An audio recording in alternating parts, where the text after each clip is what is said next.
Zingaki inhlamvu odutshulwa ngazo uma uthi uya? Yazi. Zo-6. Embili zangena ekhanda. Enye yangena nje la phakathi edlebeni, yaqhashela ngapha endlebeni. Enye yangena la esandleni ngoba kusho ngase ngivika ngesandla. Yangena la esandleni yaqhasha ngalana. Enye yangena la ehlombe. Enye yangena la eswini. Yile engazange saphuma ke le eyangena emaphashini. Okay.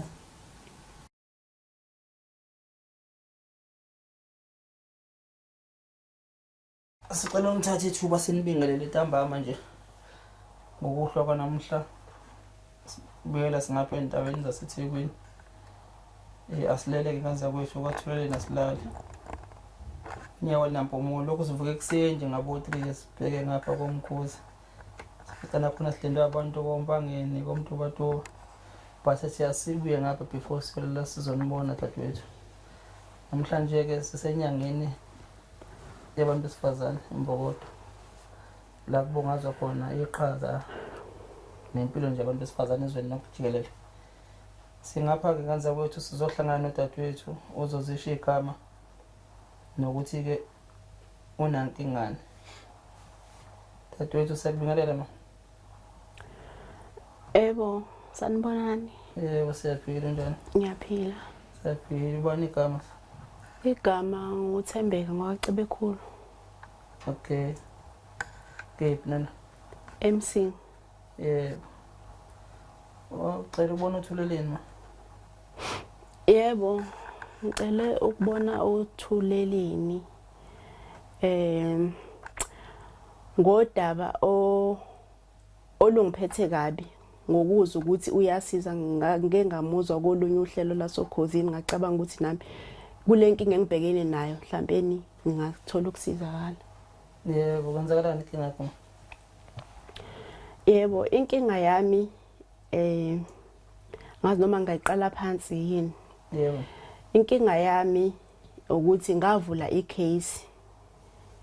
Mangivula icase kahle kahle ngadutshulwa ngo April 2023 kwakuyi 29 ngadutshulwa ubaba wengane yami. So kahle kahle ngomhla ka28 ubaba wengane yami kwakuumuntu owayethe uzozongibona ezongivakashela kwama holiday 2023. Mayesho kanjalo nangempela wangifonela ngo video call wangitshela ukuthi usephumile emsebenzini wakhe. Kwakungo 3 khathi ngathi mina waye okay uzofika ke uzofika kusese early ngoba ngalesikhathi uthi usuphumile. Wathi ehe wathi kodwa ku-N3 ngathi hayi okay isikhathi kwashaya bo 8 ebusuku wafona futhi wangifonela sithi maka ezi hayi sengiyajika ngithi mina uyini na. Wathi hayi sengibinjwa amaphoyisa lana amaphoyisa abesefuna ukungibopha. Ngithi mina uyini kwenze njani.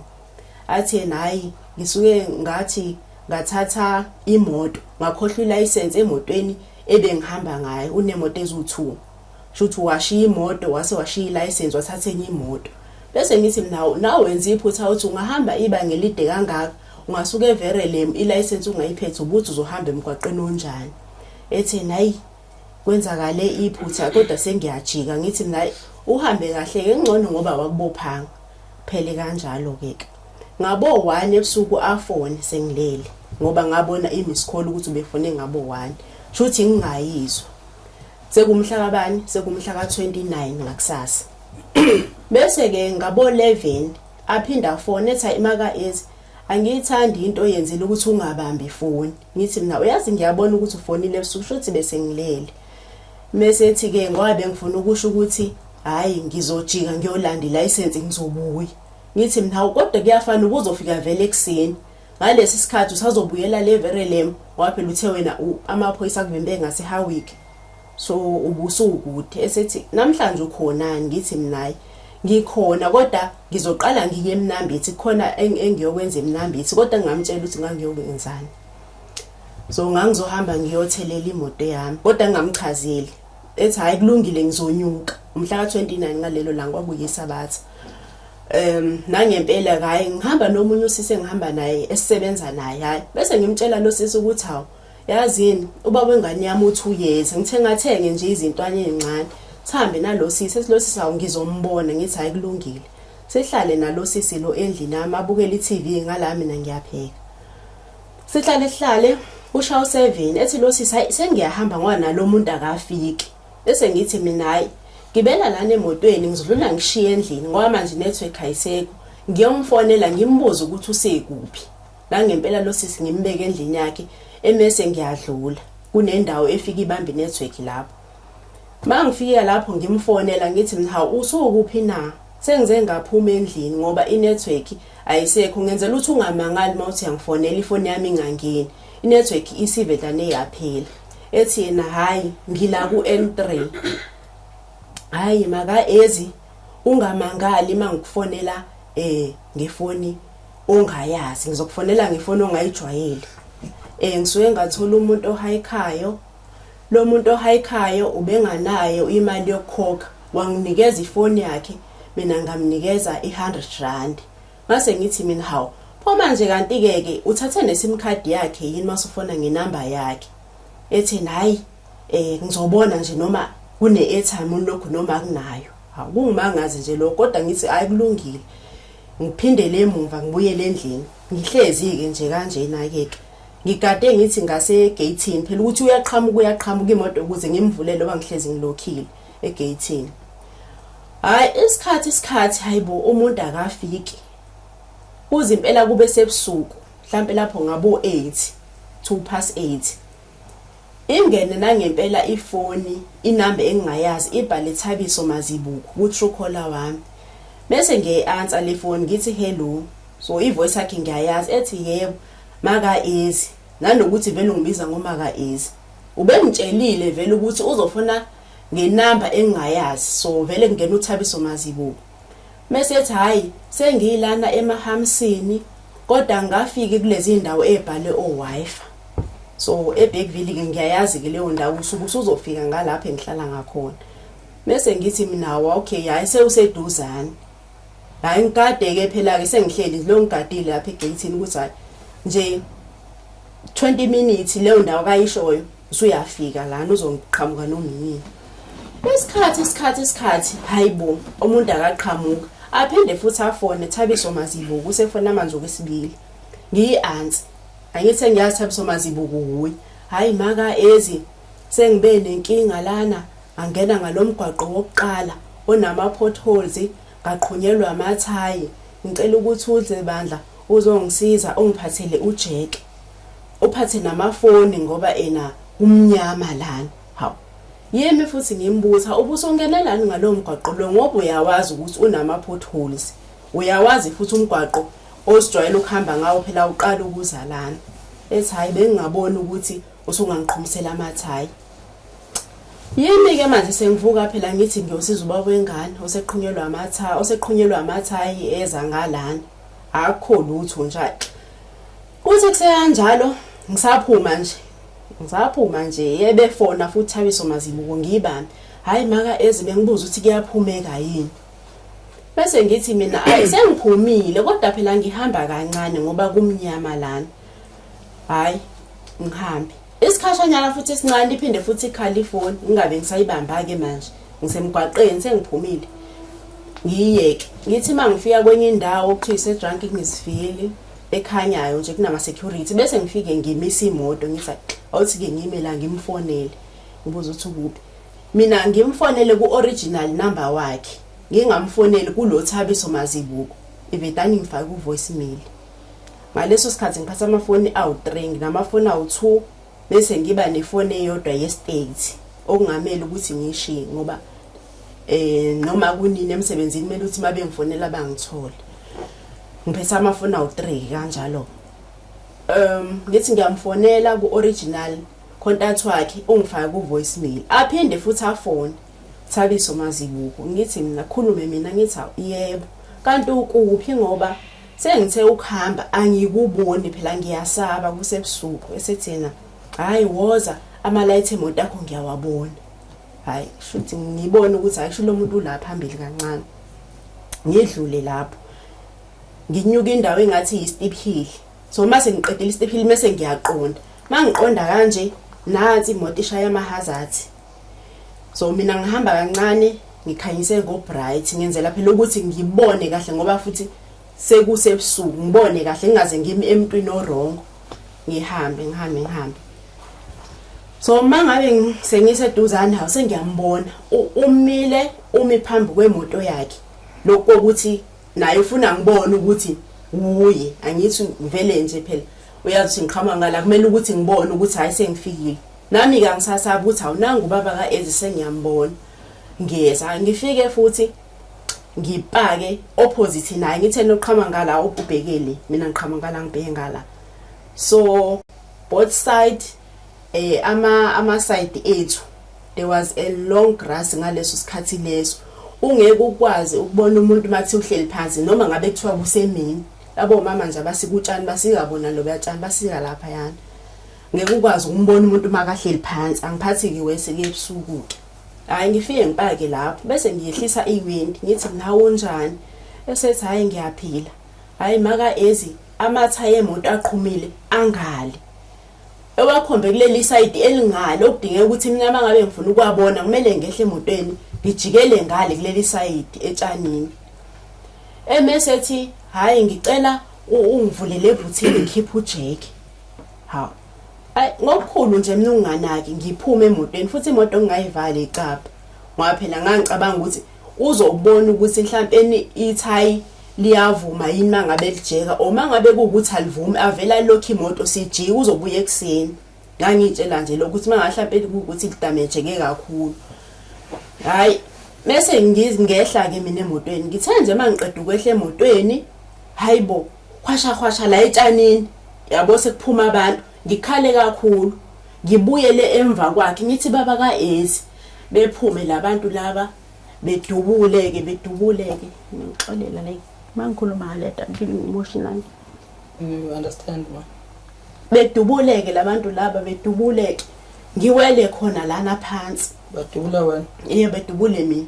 ngikhale ngaye ngithi baba kaEzi akazange ngizangiphendule wathula bedubule ngiwe khona lapho phansi mase nguyile basuke futhi bangene kuyimoto le yakhe usabona nje besebudubile yes ngangibona yebo because kwaba nento ethi ngingasukhala kakhulu ngoba ngangibona ukuthi bayaqhubeka bayadubula noma ngiyakhala noma ngithule soshayekile wena sengishayekile ngoba babe ngishaya kakhulu ekhanda ngaze ngavika ngesandla la ngoba inhlambi yazangena esandleni ngawela khona lapho kushuthi lapho ngalala ngaze ngafikelwa ubuthongo ngoba ngangisaba ngangibona ukuthi mangilokho nginyakaza vele bayaqhubeka bayadubula so mangilo ngikhala ngavele ngathula kushuthi ngaze ngafikelwa ubuthongo ngalala lapho ngapha phama ngizwa ilento le amaxoxo ngoba laphana kuyindawo enamanzi ngapha phama lapho ebusuku ngizwa amaxoxo sengiyagodola ngacabanga ukuthi esikhamba ngikho endlini ngazama ukubambelela ngavuka ngazama ukuthi ngiphindele emuva endlini ngawalka noma ngiwalka ngiyawa ngoba ngase ngiblide kakhulu ende sengiyagodola angisayazi kwaleyo moto ukuthi bengihamba ngemoto la umqondo sohambile mangihamba mase ngithi nje sengihambile ngoba ngangihamba kancane ngiwe ngiphinde futhi ngivuke ngihambe ngiwe qhamuka imoto qhamuka ngala ngihlala ngakhona iyali phambili bese ngiphakamisa umunwe nje njengomuntu ohayikhaya idlule le moto iyele phambili ingami ngiphinde futhi lo ngihambile lo ngizama ukuhamba nje because ngangibona phambili ukuthi okay endlini kungapha ngihambe iphinde futhi imoto isikhathi ebuye futhi le moto ngiphinde futhi ngiphakamisa umunwe ngoba into engangicabanga ukuthi uma qhamuka imoto la kungenzeka kube umuntu ongaziyo ngoba le yandawo ihlala abantu esisebenza nabo kuphela kuhlala omunye umuntu angaphandle so umuntu mayeqhamuka ngapha vele mhlawumbe uzongazi angisize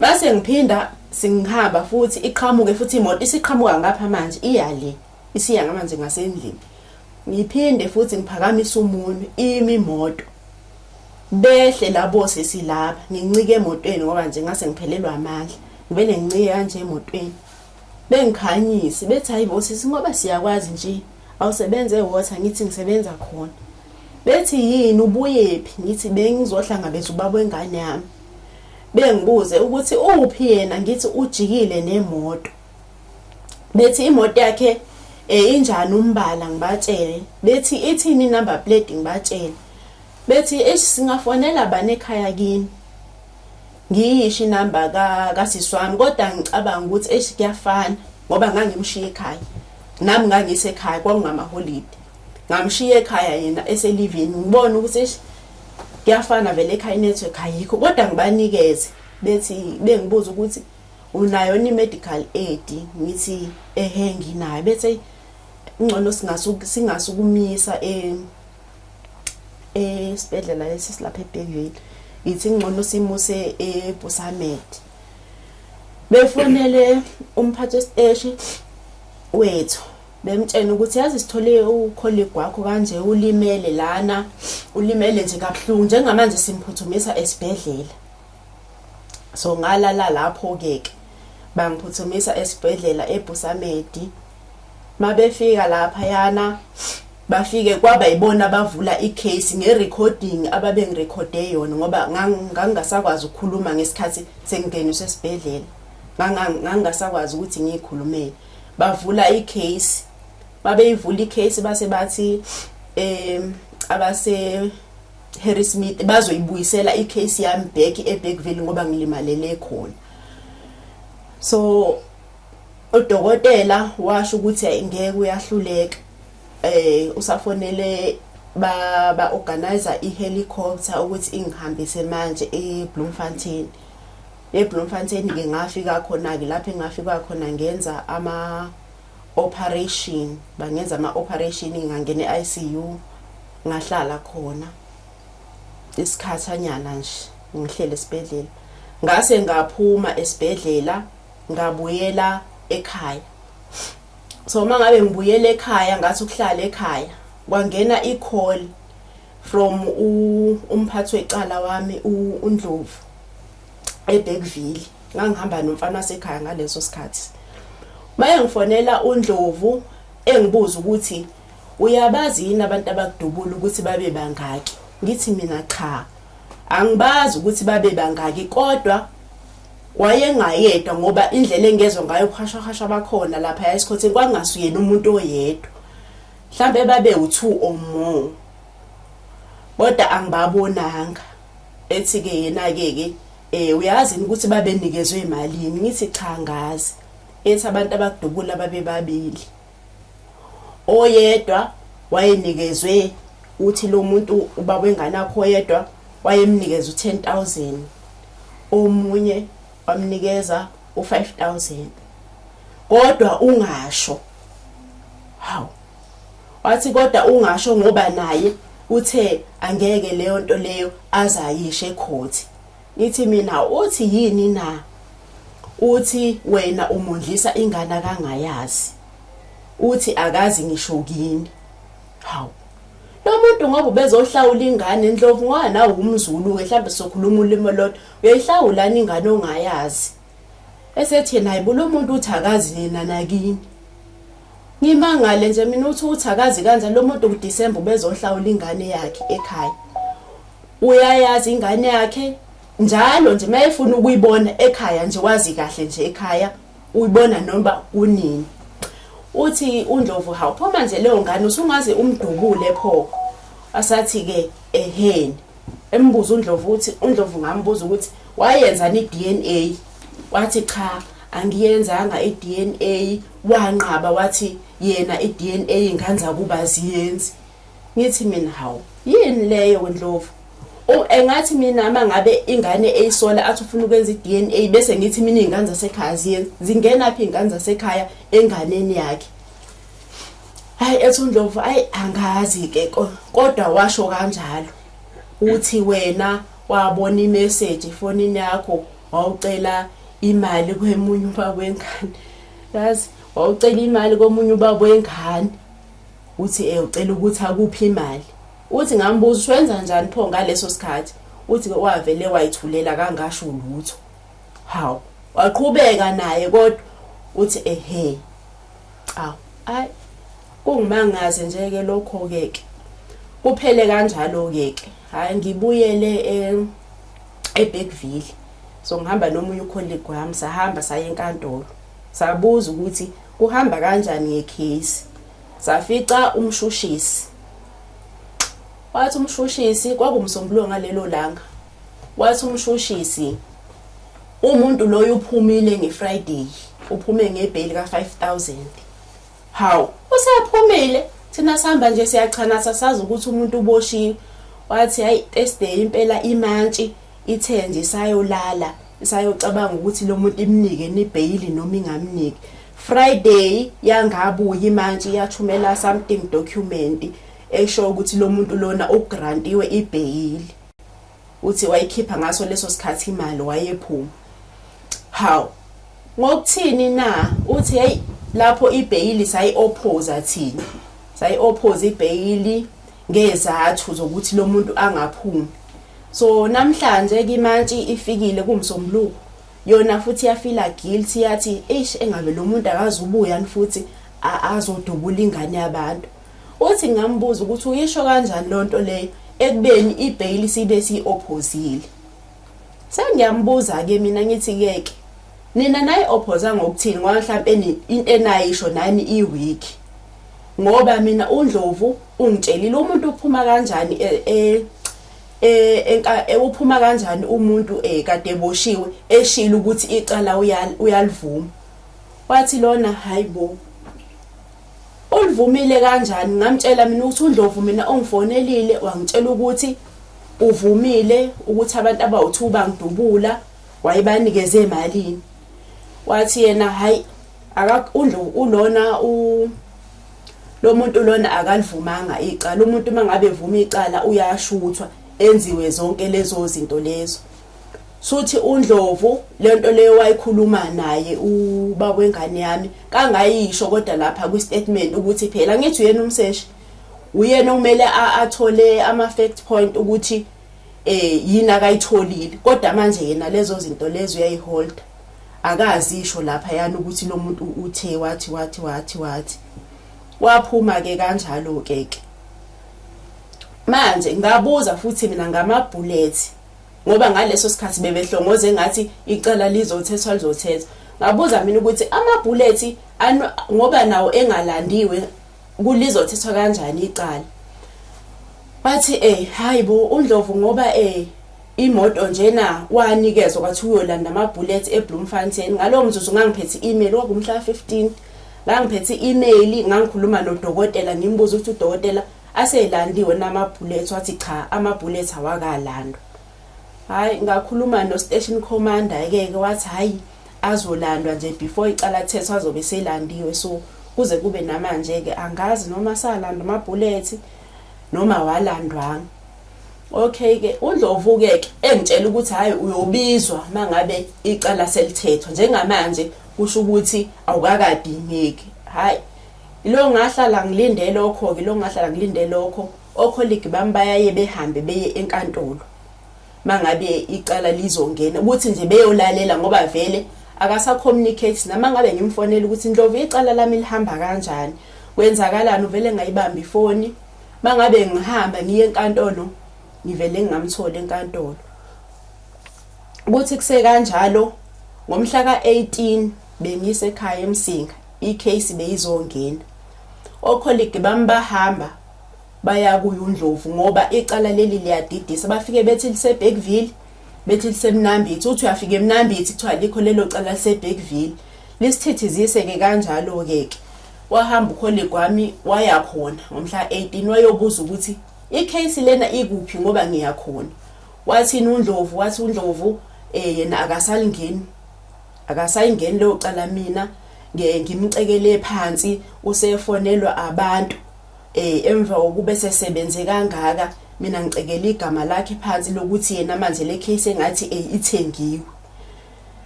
Hayi akasayingeni lonto vele lelo cala futhi lelo lizohlehla lo muntu lona useshintsha ummeli futhi.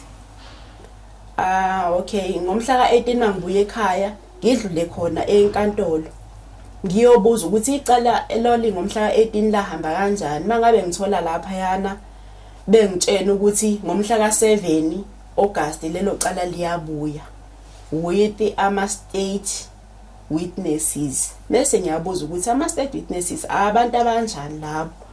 Bethi bona wena muntu osuke uvula icase ufakazi walelo cala lelo nabanye mangabe ukuthi bakhona.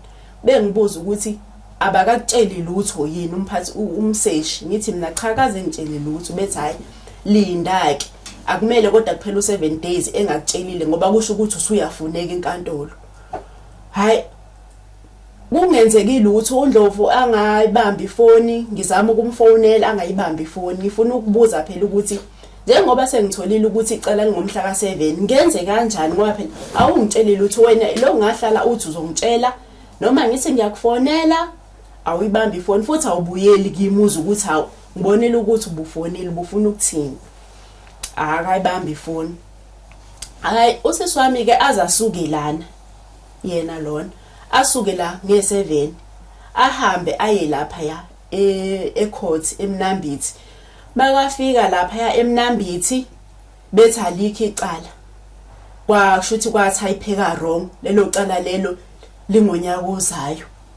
Kodwa idate isho namhlanje amagama akhe akhona lapha ya obondeni okusho ukuthi lo muntu lona kumele ukuthi abe khona lapha ya zonke izinto lezi zakhona ukuthi abanama case namhlanje abobani nabobani onke ama details. Bethi bona likho icala lelo namhlanje icala lingonyaka ozayo. Hawu simangale nje uthini ngonyaka ozayo kanjani khona mangabeke usutype wrong ungafika wena ubhede idate ubhede nenyanga uzubhede ngisho nangonyaka. So simangale nje ukuthi hayi sibone ukuthi chalana nje kudlalwa ngathi ayikho lento yale case futhi nje into abangayilandeleli. Okay. Ufisa uthulelena kwenzeleni ma?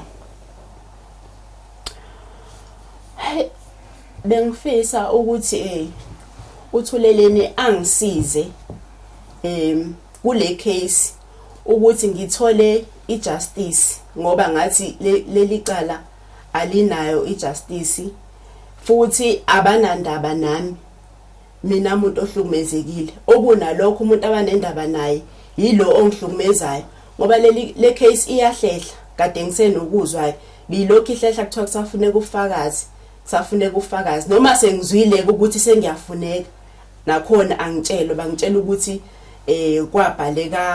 kwabhaleka wrong icase ingonyaka ozayo. Futhi bengifisa ukuthi naleli cala ngcono ke lisuke kuloNdlovu okuyena ephethe icala ngoba akabanga nalo iqiniso kwasekuqaleni kumina kwakuthi nje angifonele angitshele iqiniso kodwa leli iqiniso angaliveze court. Lokho kusho ukuthi akathembekile lento nje akayenza kusho ukuthi kwayena akathembekile usenje ngayo vele umuntu othengiwe ukuthi engafika athole iqiniso kodwa leli iqiniso angalivezi alifihle yena kodwa eselitholile akwazi ukuthi umuntu engaphuma ejele elivumile icala lapho amina angibizwa futhi ukuthi phela nami ngize ngizokhuluma uthi yena ngingasho ngoba wangitshela wathi ngingasho. Seswami sasizitshela sakho sibhlungu. Sibhlungu especially umuntu esifazane. Zingaki inhlangothi ejula ngazo ukuthi ya. Yes. Zo 6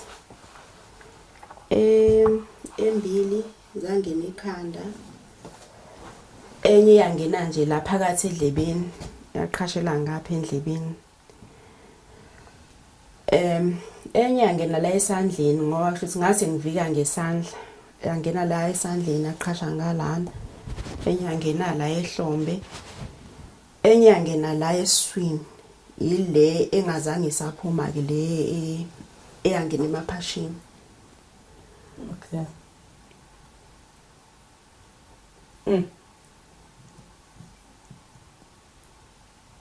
Ngihlambe ngayo into esifazane. Okay, dadewethu. Ane. Enze kanje ngizame nje ukuthi sixoxe nawe. Yebo, ngale ndlela ukuthi nasenkantolo njengoba usazoya enkantolo kunalabantu ekuthiwa abameli. Abameli-ke bamele abantu ababoshiwe. Isitolo sakho siyadabukisa sibuhlungu. Sibuka umuntu wesifazane osamncane osamusha osanekusasa ezweni lase-South Africa. Kodwa bese kuba khona umuntu wesilisa ofuna ukuthatha impilo yakhe ngale ndlela. Labantu ekuthiwa abameli abasuke beqashwe abantu abasuke bephula umthetho. Basuke bengenazwelo nawe wena muntu osuke ubopha umuntu amele yena. Uza ngayo yonke indlela eza ngayo ukuthi akwazi ukuvikela iclient yakhe le yamqesha imali emaphaketheni. Njengoba thina nje kubuhlungu kumeli lokho kuyena uzofundela ngayo yonke indlela ukuthi ube njengomuntu angazoqhamba ngami abantu ngoba evikela iclient yakhe ukuthi ikwazi ukuthi iphume. So into azobhekana nayo le yabo uthi nje nginike le briefing ukuthi engathi kuba nesibindi uprepare ukuthi mase usuya enkantolo usazofesana nezinto ezinyangalezo but-ke coming back kule issue obhekene nayo nalokho ukuthi umseshi izinto asezenzile umshushisi including manje sekuzwayo kuyajabulisa sisi especially kulesi simo esibhekene naso njengezwe lokuthi i-GBV ngisho umongameli bayideclare njengesimo esibucayi hlokuza ngifana nezingane. Uma uhulumeni kuyena sokuma ema ngenyawo bese futhi sithola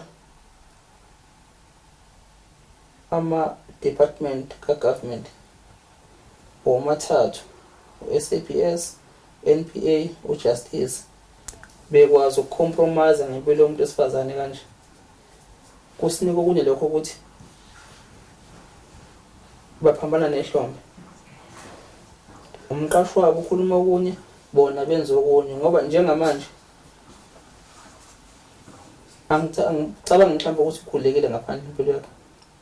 Cha, ngikhulekile because leli cala ukuthi liphele nalomuntu ukuthi ahamba khuleka phuma ecaleni ukuthi bona baqedele umsebenzi wokuqhalela because njengamanje uwena omele ufakaze because wakusebusuku uwena against yena noma nomngane wakhe noma nabangani bakhe laba babekudubula nawo awunayo omunye ufakazi.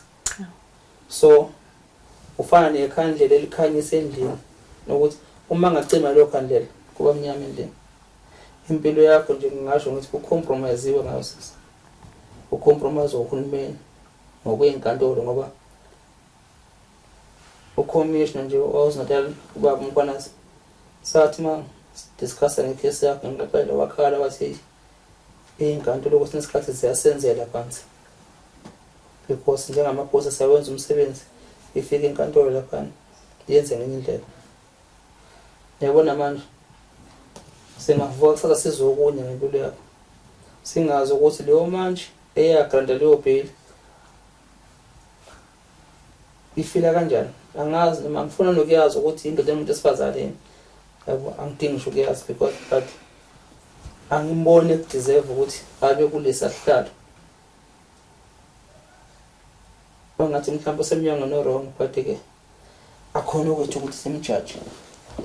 Ngibuye-ke ngezela kuseswami ninengane nobhodela yeah yini mhlambe ngaleko ukuthi athi aqamba manga ukuthi angazi umondlisi ingane wrong yini bekusola mhlambe ngokuthi uyamjwayela ke wakusola ngaphambilini. Hayi cha akakaze ezengisole asikazi futhi sizixabane ngalutho angazi beyenthalana nje kokuhle. yebo akukho futhi la nibhalisene khona kumapolisi ema-life cover inyanga lezo.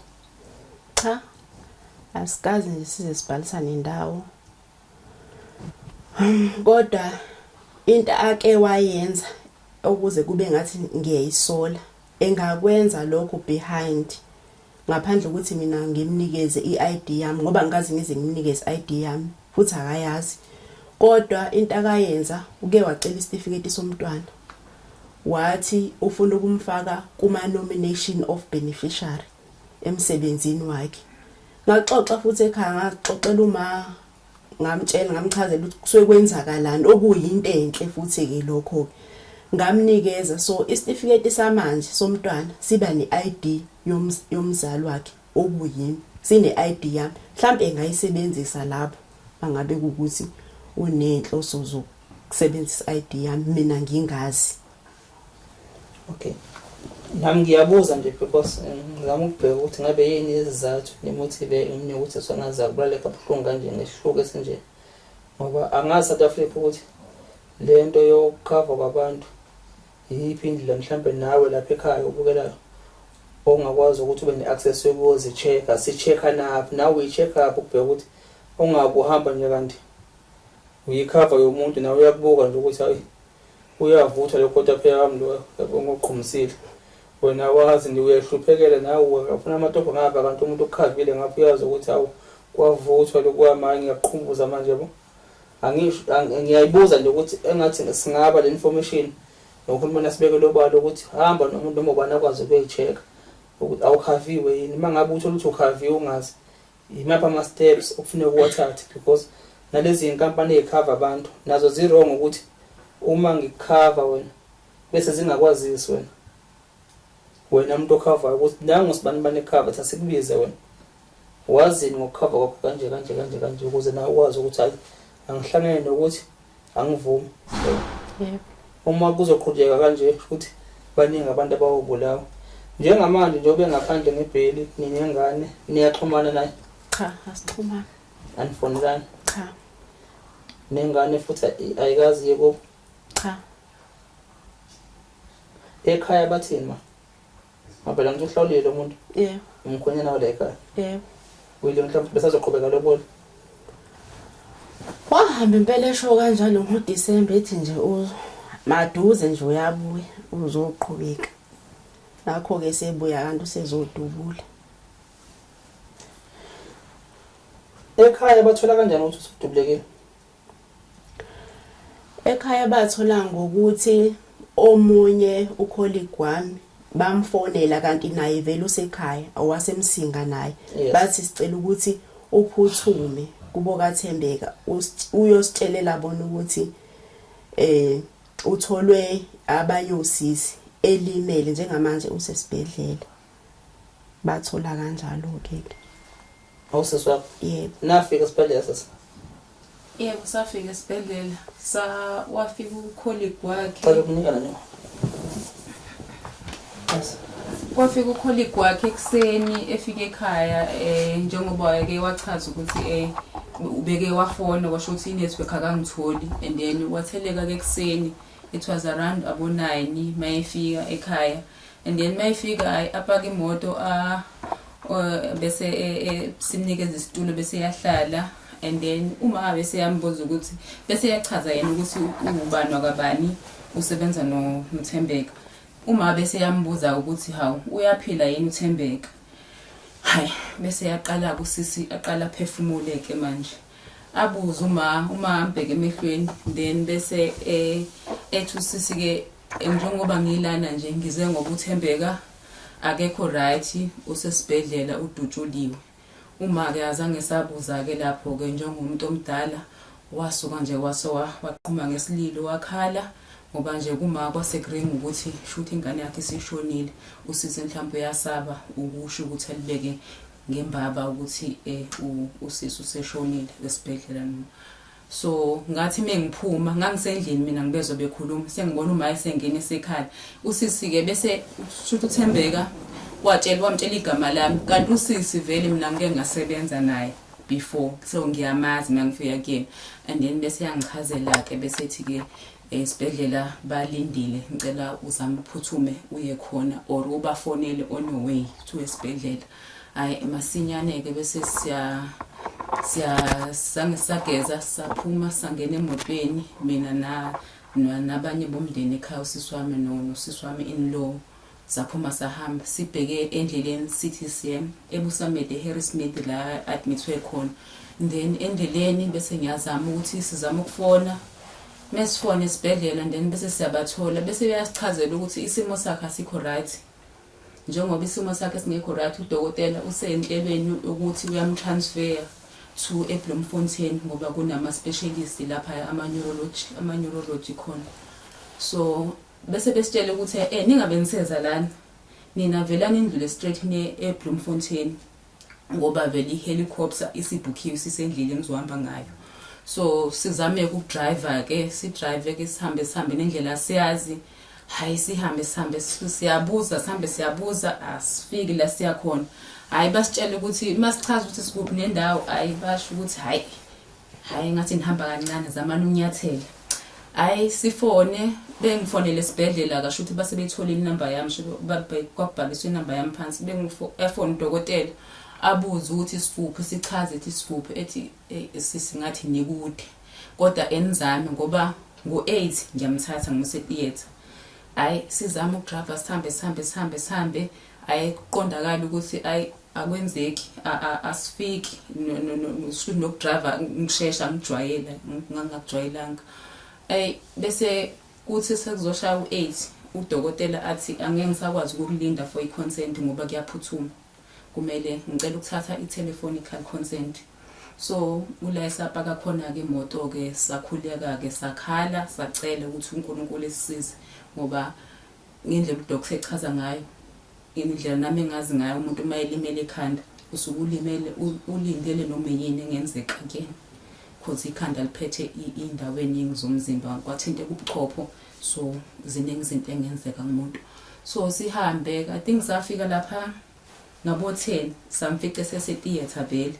Sahlala ke se ICU wathi uzobele ICU sahlala sithe mase sihlezi salindile ayi kuthi mase kuzoshaya u12 ayi simbone ke napha esebuye seqedile kwenza operation. Ayi udokotela bese yachaza ukuthi hayi operation ihambe kahle, achaza nangokuthi ayi usisi wakho ustrong, uyifight, ustrong, uzoba right. Kodwa ke wamanje usalele uzothi mase kuphapheme bese bayangenisa. Hayi sihlale bese usister yasingenisa ethi asingene. Singene ke simbone. Yena wengakaphaphami kahle. Kodwa wayekwazi ukuthi mawuthi uthi bambamba isandla a respond ngesandla, mawuthi akaqinisa isandla aqinisa, kodwa engakwazi ukuresponda ngomlomo. Okay, bese because wasekusebsuku vele useku12 and then sasazama salala khona la esibhedlela. And then kwasekuseni ukusakwaziwa yithi safika sazomchecka. Hayi mesifika sezomchecka okay kungakabi sekuseni, sorry sikhona into engishiya, kungakabi sekuseni sithi sisalindile. Hayi mina anginayo ke inamba ya kababa kaEzi, anginayo inamba kababa Ez. Usisi wami omunye ngangihamba naye une number kasisi kababa kaEzi. Bese usisi wami ifoni yami yona ine-airtime, asebenzisa ifoni yami ukufonela usisi kababa kaEzi. So mayemfonela amtshela ukuthi ke amchazela ukuthi kunesimo esikazi. Hayi usisi ke shuthi kuthi nje sando ukukhuluma naye usisi wami sando ukukhuluma nosisi, and then bese kufona yena ubaba kaEzi usefona back efonini yami, sho usisi wakho esemtshelile ukuthi unesimo esikanje. Bese yafona ke naye ke bese yakhala ke naye ke ebabaza ke into esityenzakalile. So bese yabuza ukuthi sesimbonile yini, bese ngithi mina cha sakamboni, kuzothi mangabe sesibiziwe ukuthi sizombona bese ke siyangena siyambona ukuthi unjani. Hayi singene ke simboneke. Hayi ngisithi mase siphume futhi afone futhi. Hayi bese ngiyamtshela mina abuze ukuthi sinjani isimo, and then bese ngiyachaza ukuthi hayi akekho singenile sambona kodwa usabambekile akakaphaphami. Okay bese kuba ngakusasa ke, and then ngakusasa sivuke sombona. Mase sifika sombona hayi ngempela semfike hayi usephapheme. kwangena 1 by 1 ikuse ICU angeni bonke abantu sasiba u3 sisuke ekhaya kodwa sasingena 1 by 1 so mina ngaqala ngangena ngizombona uThembeka so mangimfikayo usephapheme uyangibona usealert hayi ngisi nje ngisandongena bese yafona yena ubaba kaEzi shuthu esefuna ukuthi azi ukuthi unjani hayi ngingayibambi call yakhe bese ngikhuluma nawe uThembeka bese ngiyasho mina ngithi ile call le ubaba kaEzi ubethe uzofona mangabe sengingenile ezwe ukuthi unjani bese ngingayi-answer phone ngingayi-answer iringe and then bese uThembeka bese yangibuka bese ethi uthembi baba kaEzi kuwena baba uThembeka nimtshelile baba kaEzi ngithi mina bafonela usisi wakhe bathi bamtshela ukuthi usesibhedlela ngenye usisi wakhe shuthi yena utshela ubaba kaEzi ngoba esefona bese ethi ubaba eThembeka uthembi baba kaEzi bese ngithi mina ubaba azile naye ukuthi hayibo ulimala kanjani ubusubuyileni uthe ungitshela ukuthi mina wena ubuye bekunomcimbi kade uattendile eLady Smith mengikhuluma naye wangibuza ukuthi ubusubuyile kulowo mcimbi ngithi mina hayi angazi ukuthi uze elimala nje ubebuyaphi uze dutshulo nje ubebuyaphi ethi hayi mina ngicina ukukhuluma naye wangitshela ukuthi uzoya emcimbini eLady Smith ethi uThembeka bese ethi yazi ukuthi awukho lo mcimbi akukho umcimbi mina ebengiyekubona bese yasichaza ke istory sonke asichaza nje istory sonke ukuthi usuke kwabanje nothi mina ngikaze ngiye emcimbini so after lapho ke nami ke cause phela if bengazi mina ukuthi istory kanti singayi mina vele bengizomnika ifeedback ukuthi uThembeka kunjani but mase ngitholile ukuthi hawu kanti isimo into injeni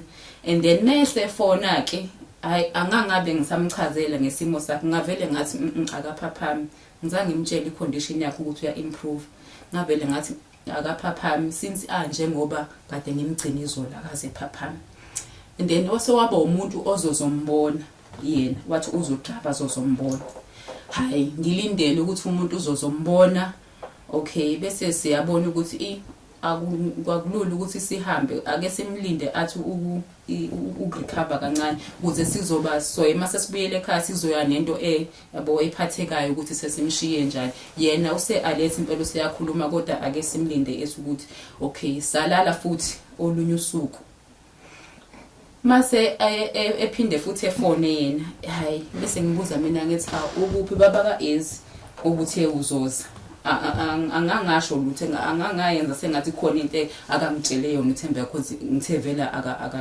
akaphapheme hayi bese ngitshela ukuthi ngeke ngisakwazi ukuza ngithi mina hawu yini kwenzakaleni bese ethi yena hayi unomncwabo engiyo-attend ngithi mina hawu usiyo-attend umncwabo manje ethi yena hayi sengizobuye ngihlele ukuthi ngizokuza nini hayi bese ngithi mina okay hayi-ke kwaphela kanjalo-ke salala ke then udokotela wasithi after i-operation ihambe kahle and then kwaba right and then salala the following day ekuseni savuka ekuseni sacela ukumbona because isikhathi sama-visita sasingakashaya sasenzela ukuthi masisuka ngala sifike kusakhanya ngapha ngasekhaya sacela ukuthi ewodini sizocela ukuthi singene ekuseni simbone before bese siyahamba-ke sekhaya hayi sakwenza-ke lokho safuna indawo yokulala salala and then savuka ekuseni-ke sadlule sambona-ke hayi cha ngempela hayi uyarecover akufani hayi yena-ke bese mina ngithi kuyena siyahamba sekhaya kanti mina ngiyazi ukuthi sisamonisa isimo sikaThembeka sisamcheck ukuthi njani ngathi hayi nathi siyahamba sekhaya because ivela kaphaphami udoctor naye uthe uzositshela ukuthi kuhamba kanjani asivele sihambe sekhaya hayi bese ethi yena hayi okay shuthi mina ngizozwa ngawe ukuthi kuhamba kanjani since ngingakezi mina ngathi mina okay so uyazi ngithi yena ukuthi ekhaya kithi inetwork ayidonsi ayikhi isizi ngadonsi so hayi bese ethi hayi ngeke ngakuzama yazi maka ezi mawuphakathi ka ezi ngakuzama angangakuthola. Ngithi mina hayi vele angithi manje ngisekhaya vele yabo inetwork ayidonsi ethena ngicabangile ukuthi hayi usekhaya vele inetwork ayidonsi kanti mina ngikho kwasekhaya inetwork yami nje ayingihluphi le ngikhona. Hayi sihambe ke sekhaya sibuyele ekhaya I think was it Tuesday or Monday sesibuyele ekhaya and then mesifike ekhaya ke ekhaya kula inetwork vele ingasadonsi khona. Ngicabanga wangifonela kayi1 esecheck-a ukuthi unjani. Hayi ngaphinda futhi angangakhona ukuthi ngimtshele ngalokho ngisho igama eli1 ngamtshela ukuthi akalokhunji udokotela ngeke ngacommunicate naye udokotela isimo sakhe senjalo akakaphaphami. So vele ngathi udokotela uthe akafuna abantu abaningi ukuthi bezombona juthu ukuthi isimo sakhe ukuthi sinjani. So wabe ethi uzolokho efonela mina ngoba ngiyakwazi ukuxhumana nodokotela ngathi mina okay should ngizolokho ungiqhuma nami ngizolokho ngi-update ukuthi kuhamba kanjani. I think wagcina lapho ke akaphindanga ke waphinde wangiqhuma futhi. Masibaro kuze kube manje yebo. Sibaro Kuze kube manje I think kwakuyi5 May impela mangingacaba kwaku5 May 5 May ka 2023 sizagcina lokho ukuthi angiphumeke ambuze ukuthi sinjani isimo sakhe ke angazi ke ukuthi noma yena usawamcheckani wambuza. Ngoba ngangithi phela mhlawumbe uzofika nasekhaya mina sasithi uzofika nasekhaya phela uyazi ekhaya azoba baza kugogo ukuthi hawu gogo ngizwa naye indaba kanje uhlale efike ekhaya uyazi ekhaya yazi imjolo ukuthi uyashawa bayaxhumana abantu ngani. hayi sebona ngiyithi siyajoka nje phela ngithanda ukuthi yabo kuba serious. Awusala uphethe ifoni yakhe. Hayi mina ngamgcina lapho ko5 May ukungifonela. Wayelokho ethi uzungiqhuma akangiqhuma usibali ngathi ngisazi ke nami. Ngana ngiqhume nje angizwe nengane ukuthi njani ke. Uzothi 3 years next month. Ithiwani ke into nje mfethu. Wotshela uthini ngani baba wakho ngibulela? Ngoba yenzele phela ukuhamba kwesikhathi. Hayi bona lo ngani ibuyisa ngani ukuthi ukuba ngwakangcobo mina. Wena wangcobona ngobani? Hayi bazomtshela ngoba abantu ba ubani usibala wakhe. Wangcobo mina everele. Kusamaza uphoxa amaqhathi lo muntu. Uphoxa nesizwe zamaqhathi. Esiphoxa nyamaqhathi kusema. Siswami nathwala kanzima. Mama unjani ke manje ekhaya? Hayi. Lokho nje yahamba nenkinga nje lapho. Akakhona shema. Okay. Ake sibile lesifamkuza nje ngakhola. Dubula labantu bakushiya ulele phansi. Bangena emotweni bakushiya kanjalo? Yebo. Bashiya nembona thatha imoto yakho. Cha bayithathanga. Kandlela uthi ngingadlula imoto nje ufowele emgwaqeni vele. Yebo ngangwele emgwaqeni nje eceleni. Kodwa akaze qhamuke imoto edlulayo ezokwazi mhlawumbe ukuthi ibone. Ithayila linjani? Lalisikiwe noma laliphantshile? Laphantshiswe. Ithayila lisikiwe. La yiphi imoto? Le yakhe. Moto yakhe. Ligwaziwe ngomase. Laligwaziwe. Ngathi into egwaziwe. Waphaphama mawuphaphama ngoba usobuza namakhaza. Yebo ngase ngibuzwa amakhaza nje namaxoxo lawa ekhala. Wavuka waye emotweni noma wavuka ngelindlela? Ngavuka ngatotoba ngaye emotweni ngiyozama ukubheka ifoni. Yes. Ukuthi ngifonele lo sise engangihleli naye ukuthi ngimtshele ukuthi hayi sengibe nenkinga lana mangifika emotweni amafoni awekho. Bayawathatha amafoni? Yebo bawathatha. Okay. Emote ukhona emotweni? Cha ukhiwa ungekho ngoba ngathi mangibheka amafoni ngaphiya ngampampatha ukhiye ngoba phela ngangushiya ulenga kanje. Yes. Ngiyaphuma nje. Mabe ngithi nokhiya awukho. So ngazama ukusuka ke ngibuyele emuva endlini.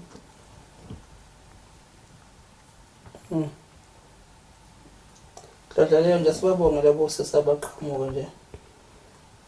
Emoto behle benyuka nayo ebusuku. Ukuthi nje uNkulunkulu abangakwena. Yebo. Ngoba mhlawumbe uzohamba futhi uphela amandla. Ngizophela ama kwakusa nje kuseni uba baqhamukanga. Ngoba ngangihamba ngiwa ngoba ngangibleed ekhanda. Yeah, phela emzimbeni. Nokoma uma usubhlede kakhulu. Usamthemba umuntu esilisa? Ngisamthembi. Hawu. Angikusoli. Angikusoli.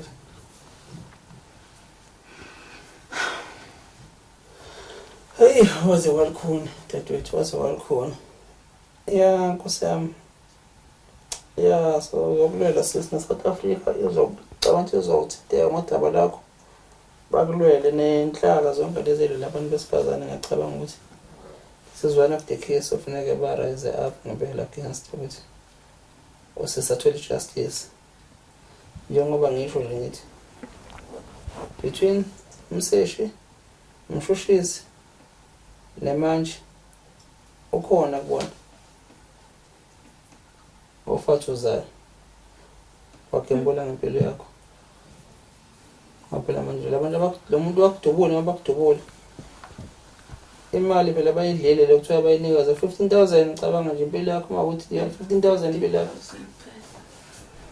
akusekho ngishisa into komanje but ke egcineni icala libole so umthengi wenkabi noma inkabi nenkabi bobabili impilo bayazi ukuthi lengela emaphoyiseni so kunobungozi ke bokuthi ngathi uma diploma senza noqedanga hambani uqedela umsebenzi so engathi ungaphepha dadewethu. Ngiyabonga. Ngifisela ngathi impela ongaphepha yabo.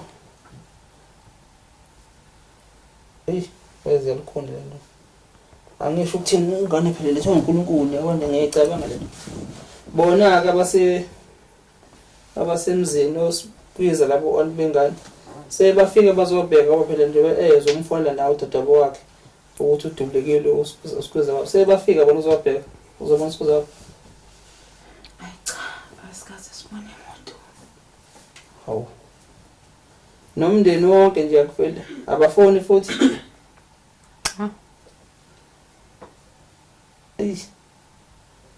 imagine lento South Africa imagine nje lento yes izingane zingakwenza ezikwenza but ke abazali nomndeni because labantu nengane bazayela ingane mangasathinte ngisho kwabona ke because futhi nabo bafavor phela umfowabo uyabona nje njengoba njengani nami ngapha ekhaya nimi nodadweni but egcina khona lengane le yakangcobo le emfana Ntombazane ukhona ifuna ukwazi ngobaba nasekhaya kubo uyabona nje angiyazi lento ukuthi kubhekwe phi yebo ngaphela izokhula ingane futhi nabo bavale nje umnyango even ngisho ingane ongaphesheya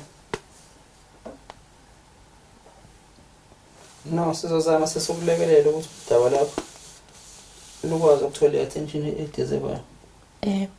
Ngoba elinye iphutha elikhona lento ngeke ngazama ukuthi ngi-engage nama-stakeholders laka-government nama-department akhe but ke ngizoyisho nje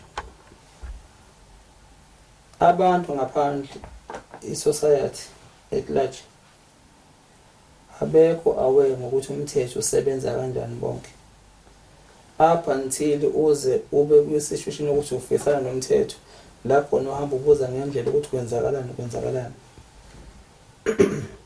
uma kuboshwa umuntu ubopha umuntu uvula icala wena awazi ama-rights akho nesuvula icala nokuthi kuhamba aphi kubhekaphi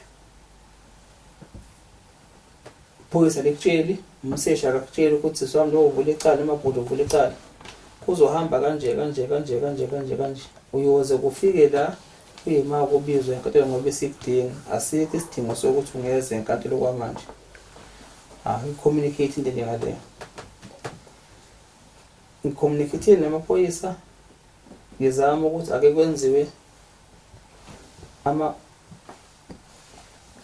workshops okuzofundiswa abantu, kube khona SAPS, so NPA, Justice Correctional Service. Sorry, wonke umuntu ezozochaza indima yakhe ayidlalayo ukuthi mina mangibopha ngibopha ngihambe la eyami iphela la irace handoff i-18 usibanibani naye ahambe irace yakhe iphela ayihandover kusibanibani, ngoba lento ekanje ufika kubosha umuntu ngisho boshela ingane yakhe nomhlobo sakini avele enkantolo kusasa ayejele lo kuvele akusho ukuthi icala lizoqulwa kusasa lizoqulwa next month, mhlawumbe sithatha namhlanje 3 to 4 years icala njengoba uthi nama colleagues zakho ebeye enkantolo ayaphila ngoba ekhonseni nawe ngala futhi une stress ukuthi aliqulwa ngani icala, kanti fanele nje bakutshele ukuthi umseshi sisiwami icala lakho okwamanje sesiyabo selivula icala sibophile, but ke umthetho wethu uthi mhla umshushisa sekudinga sengiphenye ngaqeda ngahandover ke ni-docket washo ukuthi banecala to prosecute, bakhipha i-date yokuthi icala liyoqulwa nini, yilapho esuke sesidinga khona ukuthi uze enkantolo ngoba uyobe selizoqulwa icala.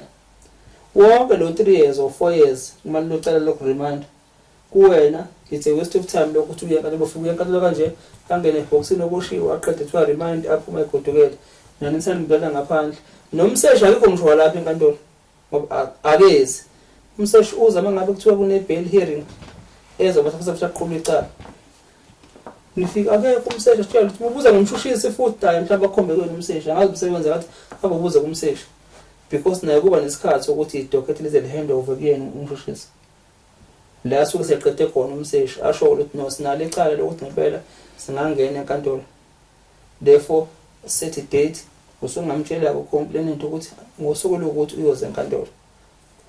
Ngangizama into njengaleyo ukuze la bantu bonke lama department ezoza ufundiswa abantu bangalokho nibheka kanje ngoba njengabantu stressful ukuthi ubone ngathi awutshela lutho kanti ngoba mhlawumbe nesikhathi esingakafiki ukuthi kufuna ngabe icala liyoqulwa enkantolo. Wona i-victim, wona stress njengamanje. Bona ngala makuhlehla icala okwabo kusamba right because impela yakhe iyaqhubeka ngaphandle. But asazi bafethu. Asazi ngoba awuthi ukukhuluma nalo athi mina ngeke ngize ngisuke ngedwa ngibize into ngekubantu, but mase sesihlangene kuthiwa isikhona ngiyoyo. Uye kulo nafika athi hayi nami ngeke ngisuke ngiyekubantu angithi yabo ngiyozo safanto. Yebo. But it's just giving out information ne-knowledge kubantu. Abantu bazi ngamalungelo abo, especially ngezomthetho because i-crime i-high South Africa njengamanje.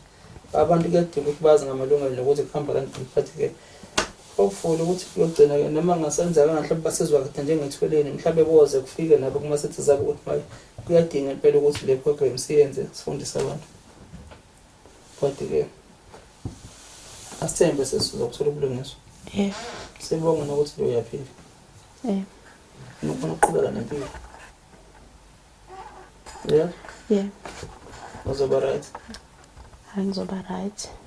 Lo mdodela isho no uya fight.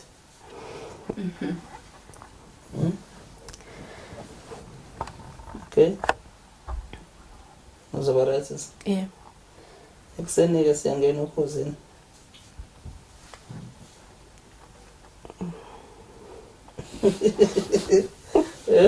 Yebo siyangena. Siyangena? Siyangena. Okay. Seswakhe singena nawe ukhosini kuseni. Ezweni sakhile. Ngizonimamela nami. Sizochazela abantu ezweni sakhile izinto ezikhona ukuthi kugembula ngempilo zabantu besifazane. Siyabonga. South Africa siyabonga. Niyaluzwa ukuthi abalika sisi olubuhlungu. Umuntu esifazane udutyulwa ngenhlambeni kangaka. Babe umcobosha de beqeda ngaye. Edutyulwa umuntu amnikeza inhliziyo yakhe ukuthi uyamthanda. Baze bazala kwavela nengane kulolu thando lakho but sazi namhlanje sothi ukuthi akambulali but ngoNkulunkulu ngoba akukho okungale kuNkulunkulu but uyaphila. Abanye abantu bedlula ngenhlamvu eyodwa ashona but lo 6 bullet enye uhamba naye emzimbeni. uNkulunkulu qhubeka ukuthandaza. Siyabonga nisele kahle emakhaya. Siyabonga.